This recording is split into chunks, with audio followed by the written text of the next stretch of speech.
Welcome to today's Explainer. I'm absolutely thrilled to have you here right now because today we're going to peel back the curtain on something you probably do a dozen times a day without even a second thought. Just think about the last photo you took on your smartphone. Maybe it was a quick selfie, a picture of your dog doing something goofy, or just a really beautiful sunset. You point, you tap the screen, and boom, instantly a perfect image appears. It kind of feels like magic, doesn't it? But here is the secret. It isn't magic at all. It's actually pure, unfiltered mathematics. Today, we're going to explore the invisible math powering our everyday digital photos, and we'll use this incredibly cool real-world application as our gateway into the fascinating world of polynomial and rational functions. Here's a quick look at our roadmap for today. First, the shift to digital. Second, images are just numbers. Third, polynomials in photo editing. Fourth, inverse functions and formats. And finally, number 5, the mathematical journey ahead. All right, let's kick things off with topic number 1, the shift to digital from film to math. Okay, let's really dive into this historical transition because it completely revolutionized how we capture reality. For decades, right, the absolute gold standard for taking pictures was 35mm film. If you wanted to snap a photo, light actually entered the camera lens and physically etched an image into a chemical emulsion spread across this little strip of plastic. It was a very tangible, completely chemical process. But today, that 35mm film has basically been made totally obsolete by digital photography. We just entirely ditched the chemicals. In our modern digital landscape, pretty much every single aspect of recording and manipulating an image is governed entirely by mathematics. We literally swapped out chemistry for algebra.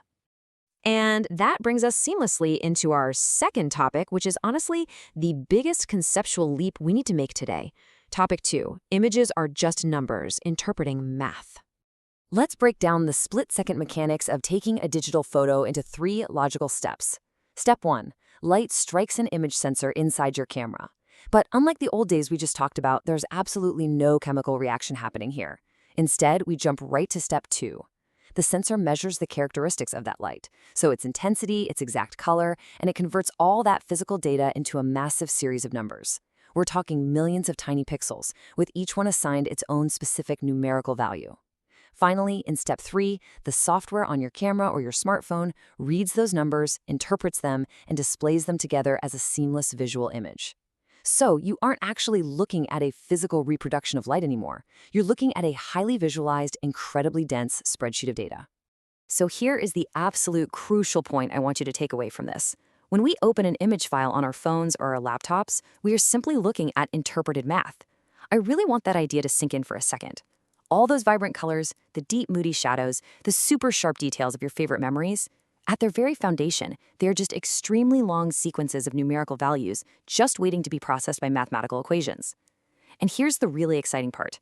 Once you realize your photo is essentially just one giant algebraic data set, the things we could do with it become virtually limitless. Which leads us perfectly into section 3, polynomials in editing, transforming images. Think about it. If an image is literally just a massive grid of numbers, how do we change the image? Well, we change the numbers. And how on earth do we systematically change millions of numbers all at exactly the same time? We use algebra. Specifically, photo editing software uses complex polynomials to transform your images. If you want to crop out some annoying background details, or maybe shift the entire color palette to make a sunset look a bit warmer, or, add that dog ear filter to your face on social media, you are quite literally applying polynomial functions to your image's dataset. The software calculates brand new numerical values for every single pixel based on the polynomial equation of whatever filter you just tapped. Your absolute favorite photo filter is, in reality, just a beautiful algebraic equation doing its thing in real time. Now, let's explore another totally crucial mathematical concept operating behind the scenes in our daily digital lives. Section 4, inverses and formats, file conversion. Now, before we eventually dive into the hard equations for inverse functions later in this unit, I want you to have a really tangible, real-world anchor for what this actually means. In digital media, inverse functions are simply the mathematical operations that make it possible to convert a file from one format into another. Think about when you have a massive, high-resolution raw image file and you need to convert it into a much smaller JPEG just so you can text it to a friend. To do that, you have to mathematically transform the data. And sometimes you need to reverse or invert those transformations to retrieve or alter the original information. This brilliantly illustrates why inverse functions are just so incredibly powerful. They allow us to mathematically backtrack, unpack, and translate data across our entire digital ecosystem without missing a beat. All right, now that we've seen the incredible real-world power of the math we're about to learn, let's shift gears into our final section. Section 5, the mathematical journey, Chapter 5 outline. Here is a quick look at the first half of Chapter 5. We're going to build our understanding step by step, so don't worry. We'll start with 5.1, quadratic functions, which is going to set our foundation. Then we expand right into 5.2, exploring power functions and polynomial functions more broadly.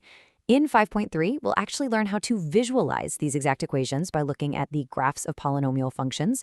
And in 5.4, we're going to tackle dividing polynomials.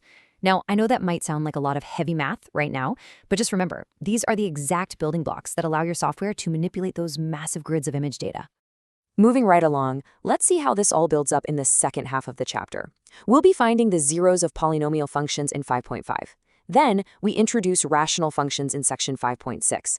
In 5.7, we'll dive really deep into inverses and radical functions, which, remember, takes us right back to the math that makes all those file format conversions possible.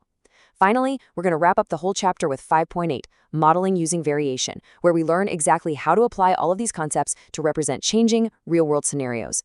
Our goal here is to take this complex math and make it structured, super accessible, and entirely understandable for you. As we wrap up today's explainer, I want to leave you with a thought to really chew on. If your photos are secretly just complex polynomials, what other digital magic in your life is hiding pure math? Think about the video you stream, the video games you play with your friends, even the audio podcasts you listen to. Once you start learning how to spot the mathematics beneath the surface, I promise you, the whole world opens up in a completely new and exciting way. Thank you so much for joining me for this explainer today. Keep asking those big questions, and most importantly,